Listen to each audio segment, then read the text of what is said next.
माँ बाप और बच्चों के बीच एक अनदेखी दीवार आ गई है। ये सीरीज नहीं, एक मूवमेंट है। हल एक ही है, बात करो, डराओ मत, दोस्त बनो। क्या आपका बेटा दिन रात मोबाइल, गेम और थ्रिलर मूवी में खोया रहता है? आपकी डांट, आपकी सलाह, सब बेअसर हो रही है। आप सोच रहे हैं, अब कैसे सुधारें? तो देखिए, क्या रश्मि अपने बेटे राहुल को समझा पाएगी? क्या उसका ये अनोखा आइडिया काम करेगा? इन सभी सवालों के जवाब हमारे संवाद माँ और बच्चों का एपिसोड 3 में। राहुल की मोबाइल की लत और रसगुल्ले वाली मीठी सीख। ये है राहुल। पिछले साल स्कूल में फर्स्ट आया था।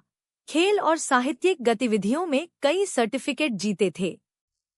पर पिछले 2 महीनों से उसका सारा समय मोबाइल, गेम और सस्पेंस थ्रिलर मूवी में ही बीत रहा था। कई बार तो मोबाइल में इतना मगन हो जाता कि खाने की भी याद नहीं रहती। अगले महीने उसके अर्धवार्षिक एग्जाम थे, पर तैयारी बिल्कुल जीरो। रश्मि पिछले 2 महीनों से रोज टोकती, समझाती, पर राहुल पर कोई असर ही नहीं हो रहा था। रश्मि का कॉलेज का खास मित्र राघव, जो आंखों का डॉक्टर है, रश्मि ने पति के साथ मिलकर योजना बनाई और राघव को डिनर पर बुलाया। सबने साथ डिनर किया, पर राहुल फिर भी बैठा हुआ थ्रिलर मूवी देखने में ही खोया रहा।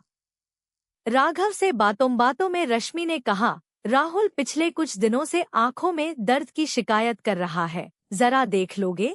राघव ने कहा, कल क्लिनिक ले आओ, अच्छे से चेकअप कर लेते हैं। अगले दिन रश्मि राहुल को लेकर क्लिनिक पहुंची। राघव ने चेकअप किया और फिर रश्मि केबिन में बैठकर सीरियस बात करने लगा। बहुत देर हो गई राहुल को इंतजार करते। अचानक उसे कैबिन के बाहर राघव और रश्मि की बातें राहुल को शाम को एडमिट कर देते हैं। कल ऑपरेशन करना पड़ेगा। 1 महीने तक पूरा आराम, न किताब, न पढ़ाई, न मोबाइल। नहीं तो रोशनी हमेशा के लिए जा सकती है। ज्यादा मोबाइल से देखने की क्षमता पर असर पड़ा है। ये बात राहुल को मत बताना। ये सुनते ही राहुल रोते हुए अंदर आया, मम्मी, मुझे माफ कर दो। डॉक्टर अंकल, मेरी आंखें ठीक कर दो, मैं आगे से सारा कहना मानूंगा। राघव ने कहा, पहले शाम को मैं तुम्हारे लिए एक दवा लेकर आता हूँ, उसके खाने के बाद देखते हैं कि आगे क्या करना है। शाम को राघव रसगुल्लों का डिब्बा लेकर आया और एक रसगुल्ला राहुल को दिया। इसके अंदर कड़वी दवाई है। सच बोलोगे तो कड़वापन नहीं लगेगा, झूठ बोलोगे तो जुबान हरी हो जाएगी। राहुल ने तुरंत खा लिया, पूरा मीठा लगा। राघव मुस्कुराया, दवाई ने असर दिखा दिया, तुम सच बोल रहे हो। फिर राज खुला, ये सब सही रास्ते पर लाने के लिए नाटक था।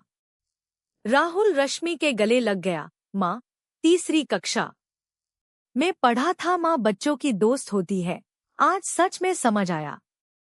मम्मी, अब पक्का वादा, पहले पढ़ाई बाद में आपकी अनुमति से थोड़ी देर मोबाइल। सब हंस पड़े और रसगुल्ले की दावत उड़ी।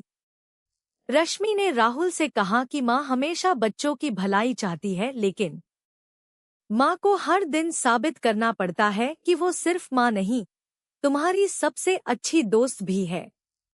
जहाँ बच्चों को मान से डर नहीं, दोस्ती है।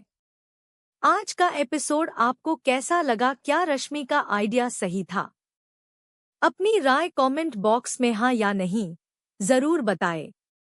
हम यदि पेरेंट्स और बच्चों के बीच टूटती संवाद की दीवार को गिराने और उनके बीच भय दूर कर दोस्ती स्थापित करने की और आगे कदम बढ़ा रहे हैं, तो हमारे इस आंदोलन में हमारा साथ दे।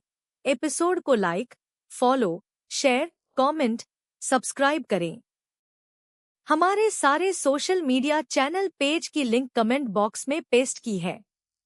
अगले एपिसोड में अब ऋतु की बारी। देखिए ऋतु क्या उत्पात मचाती है और रश्मि उसे कैसे सुलझाती है। तब तक के लिए नमस्कार।